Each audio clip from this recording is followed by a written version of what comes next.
नमस्कार दोस्तों, मैं हूँ मिष्टी शर्मा। आप देख रहे हैं मिष्टी शर्मा ब्लॉग। कैसे हैं आप सब? बताने के लिए कमेंट में जय माता दी जरूर लिखें। तो चलिए, आज हम आपको विघ्नहर्ता गणेश जी की बुधवार की व्रत कथा और इनके नियम बताते हैं। कैसे इसको किया जाए, सब इस वीडियो के अंत तक बने रहिए। तो चलिए, आज हम आपको व्रत बताते हैं, इनके नियम। गणेश भगवान हमारे हिंदू धर्म में प्रथम पूज्य देवता माना जाता है। किसी भी शुभ कार्य से पहले इनकी पूजा की जाती है। इन्हें विघ्नहर्ता, बुद्धि के दाता और सुख समृद्धि प्रदान करने वाला देव माना जाता है। जीवन के हर दुख बाधाओं को दूर करने वाला विघ्नहर्ता कहा जाता है। किसी भी शुभ कार्य में इन्हीं का पहले आवाहन किया जाता है। चाहे विवाह हो या गृह प्रवेश हो, परीक्षा हो या व्यापार शुरू करने से पहले गणेश जी की आवाहन की जाती है, गणेश जी की पूजा की जाती है। माना जाता है कि इनकी कृपा से कार्य सफल होता है। तो पहले इन्हीं का आवाहन करते, फिर कोई देवता का पूजा करते हैं।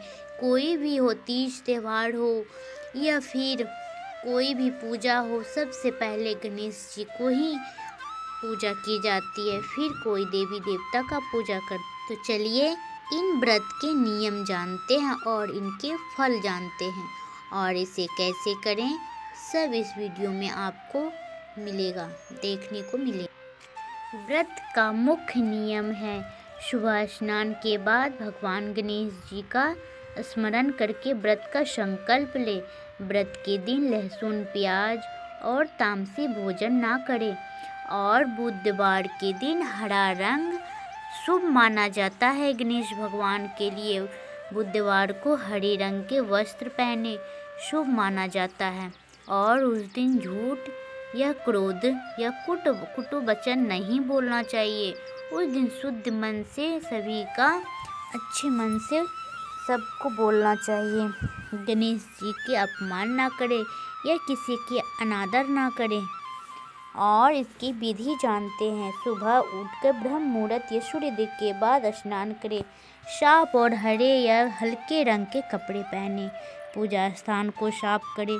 फिर गणेश जी की मंदिर में गणेश जी की मूर्ति या चित्र रखें। फिर दीपक जलावे और शुभ होता है दीपक जलाना। पहले दीपक जला के फिर पूजा किया जाता है। पूजा में क्या क्या रहना चाहिए? दूर्वा रहना चाहिए, हरी घास। दूर्वा की एक पूरा मोटा जैसा बना के उसमें पीला चंदन से गणेश जी को के पास रख दीजिए।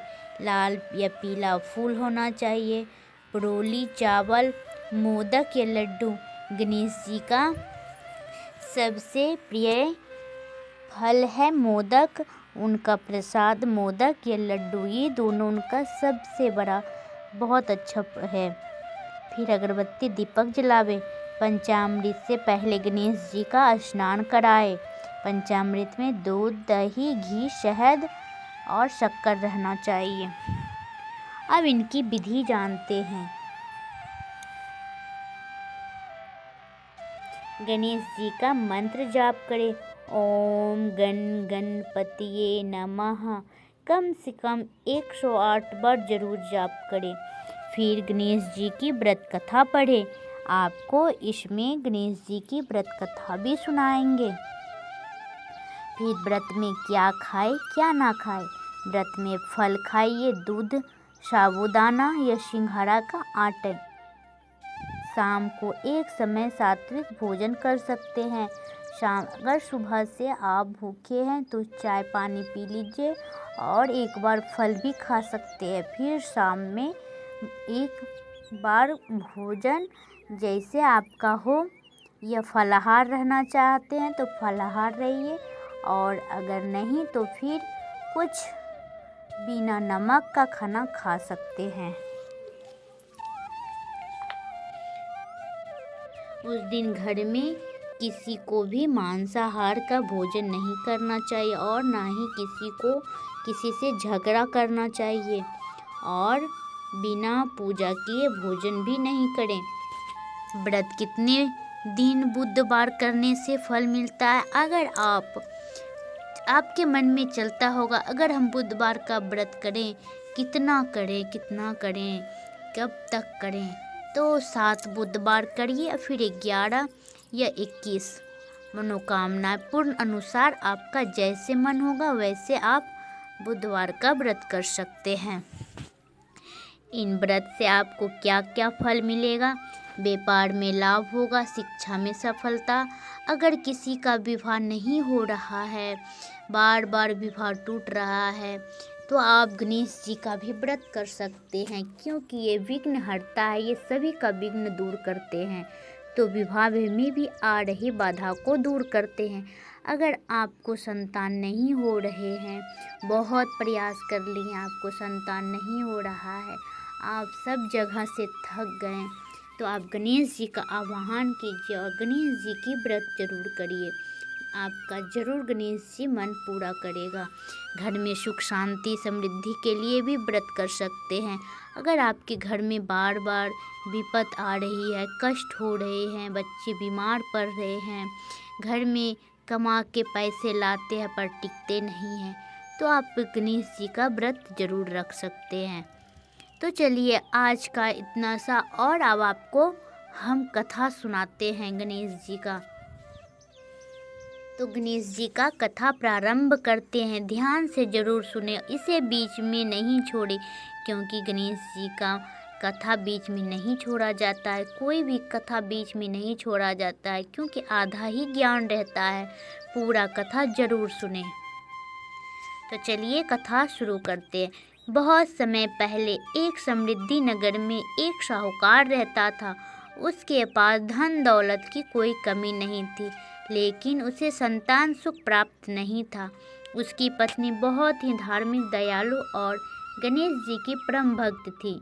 वह प्रत्येक बुधवार को व्रत रखती, विधि विधान से पूजा करती और गणेश जी से संतान प्राप्ति की प्रार्थना करती। समय बीता और गणेश जी की कृपा से उनके घर एक सुंदर पुत्र का जन्म हुआ।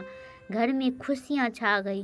साहूकार की पत्नी ने यह सब गणेश जी की कृपा माना और भी अधिक श्रद्धा से बुधवार का व्रत करने लगी। एक दिन साहूकार को व्यापार के सिलसिले में दूर नगर जाना था। संयोग से वह दिन बुधवार था। उसकी पत्नी ने विनम्रता से कहा, आज बुधवार है, गणेश जी का दिन है, आज यात्रा करना शुभ नहीं माना जाता, कृपया आज मत जाइए। लेकिन साहूकार को अपनी पत्नी व्यापार का घमंड था। उसने पत्नी की बात को अंधविश्वास समझा और यात्रा पर निकल पड़ा। जैसे ही वह नगर से बाहर निकला, अचानक उसकी बैलगाड़ी का पहिया टूट गया। बड़ी मुश्किल से वह आगे बढ़ा, लेकिन थोड़ी दूर जाने पर डाकुओं ने उसका धन लूट लिया। वह दुखी और परेशान होकर एक पेड़ के नीचे बैठ गया। उसके मन में पश्चाताप हुआ, काश मैंने पत्नी की बात मान ली होती। तभी एक वृद्धा ब्राह्मण उसके पास आए। वह कोई साधारण व्यक्ति नहीं था, स्वयं गणेश जी थे, जो उनकी परीक्षा लेने आए थे। ब्राह्मण ने कहा, बेटा, तुमने बुधवार के दिन यात्रा की और गणेश जी का अनादर किया, इसीलिए तुम्हें यह कष्ट मिला है। यदि तुम सच्चे मन से गणेश जी का व्रत और पूजा करोगे तो तुम्हारे सारे दुख दूर हो जाएंगे। साहूकार ने हाथ जोड़कर क्षमा मांगी और प्रतिज्ञा की वह जीवन भर बुधवार का व्रत करेगा। साहूकार घर लौटा। उसकी पत्नी के साथ मिलकर पूरे विधि विधान से गणेश जी की पूजा की। कुछ ही दिनों में उसका खोया हुआ धन वापस मिल गया। व्यापार में लाभ होने लगा और घर में सुख समृद्धि लौट आई।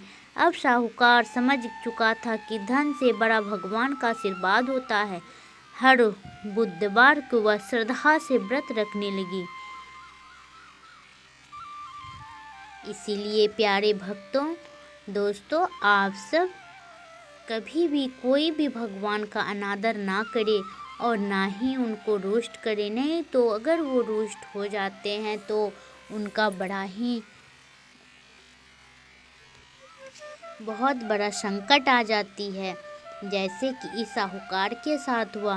जो भी श्रद्धा और विश्वास से बुधवार का व्रत करता है और गणेश जी की यह कथा सुनता है, उसके जीवन से सभी बाधाएं दूर होती है और सुख समृद्धि आती है।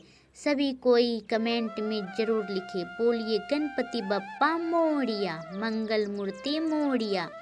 तो दोस्तों, आज का वीडियो यहीं पे समाप्त होता है। मिलते हैं अगले वीडियो में। अगर ये वीडियो अच्छी लगी हो, ये कथा आपको अच्छी लगी हो, तो कमेंट में ज़रूर बताइए और चैनल को सब्सक्राइब करना ना भूलें। बेल आइकन को दबा दीजिए, क्योंकि मेरी जो भी वीडियो आए तो इसका नोटिफिकेशन आप तक ज़रूर मिले। तो चलिए आज का वीडियो यहीं पे समाप्त करते हैं।